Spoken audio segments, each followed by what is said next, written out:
بھڑماؤنٹ تکششیلا کا قدیم ترین شہر۔ ناظرین، نظم سرائے کا قافلہ محو خرام ہے بھڑماؤنٹ کی جانب۔ یہ ٹیکسلا میں قدیم عہد کی باقیات میں سے ایک اہم جگہ ہے۔ اسلام آباد سے پشاور کی طرف جاتے ہوئے مارگلہ سے 2 کلومیٹر کے فاصلے پر دائیں جانب سڑک مڑتی ہے۔ یہ خانپور روڈ کہلاتی ہے۔ اس سڑک پر لگ بھگ 3 کلومیٹر کی دوری پر ٹیکسلا عجائب گھر کی پرشکوہ عمارت ہے۔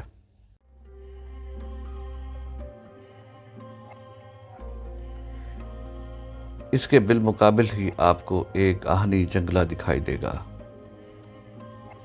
اس آہنی جنگلے نے ایک وسیع قطع اراضی کا احاطہ کیا ہوا ہے۔ یہ سرسبز قطع اراضی ہی دراصل بھڑماؤنٹ ہے۔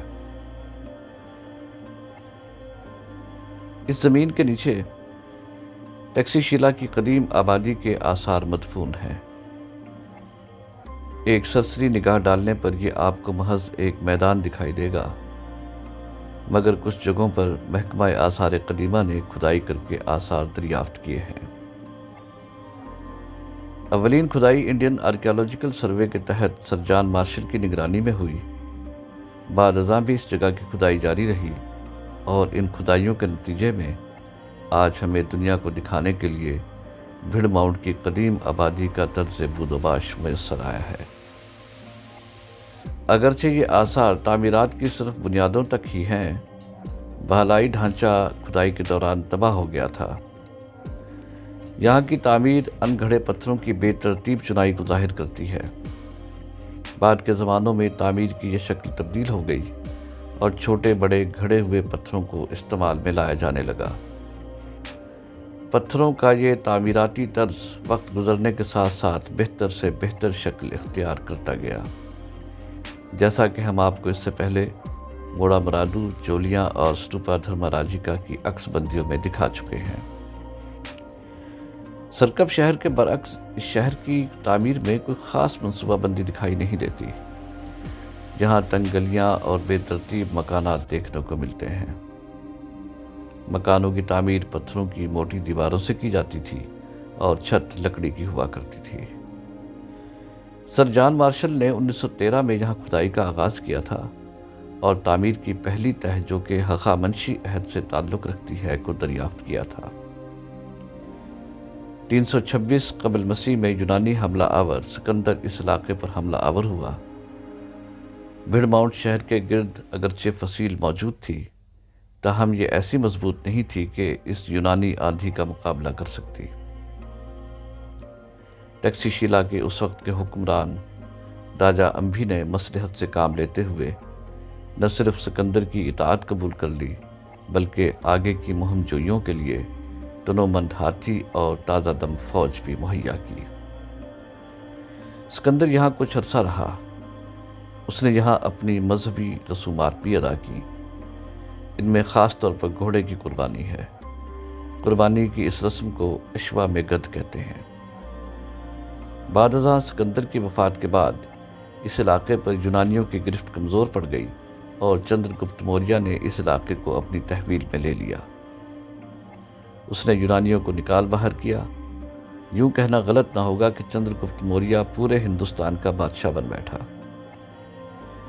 چندر گپت موریہ کے پوتے اشوک نے تکششیلا میں بدھ مت کے فروغ کے لیے نمایاں کام کیے۔ بھڑماؤنٹ لگ بھگ 800 سال قبل مسیح پرانا شہر ہے۔ اس کی قدامت کو دیکھتے ہوئے یونیسکو نے 1980 میں اسے عالمی ورثہ کی فہرست میں شامل کیا۔ تاریخ کے ان خرابوں کی خاطر خواہ حفاظت ضروری ہے، تاکہ آئندہ آنے والی نسلوں کو معلوم ہو سکے کہ ہم جس خطۂ زمین پر رہتے ہیں وہ صدیوں سے انسانی آبادی سے معمور رہا ہے اور یہ علاقہ شاندار تہذیبوں کا گہوارہ رہا ہے۔ مگر معلوم شدہ آثار سے ہٹ کر کھلے میدان میں مقامی لڑکے کرکٹ کھیلتے ہیں۔ لوگ فراغت کی تلاش میں یہاں موجود پرانے درختوں کے سائے میں گپ لگاتے ہیں۔ ناظرین، آپ یہ جو پتھر پڑے ہوئے دیکھ رہے ہیں، یہ کنجور کے پتھر ہیں۔ صدیوں سے یہیں پڑے ہیں۔ ان پتھروں کو تراشنا آسان ہوتا ہے، اس لیے یہ پتھر مجسمہ سازی اور عمارات کی تزئین و آرائش میں استعمال ہوتا تھا۔ یہاں ان پتھروں کی موجودگی ظاہر کرتی ہے کہ متمول لوگ اپنے گھروں کے ستون، کارنس، سٹرنگ کورسز وغیرہ کے لیے اس پتھر کا استعمال کرتے تھے۔ معبدوں کی آرائش میں بھی یہی پتھر استعمال ہوتا تھا۔ سابقہ عکس بندیوں میں ہم دکھا چکے ہیں کہ موڑا مرادو، جولیاں اور دیگر ستوپ پر اس پتھر سے کاریگری کے کیسے خوبصورت نمونے تیار کیے گئے تھے۔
ناظرین، امید ہے آپ کو ہماری یہ عکس بندی پسند آئی ہوگی۔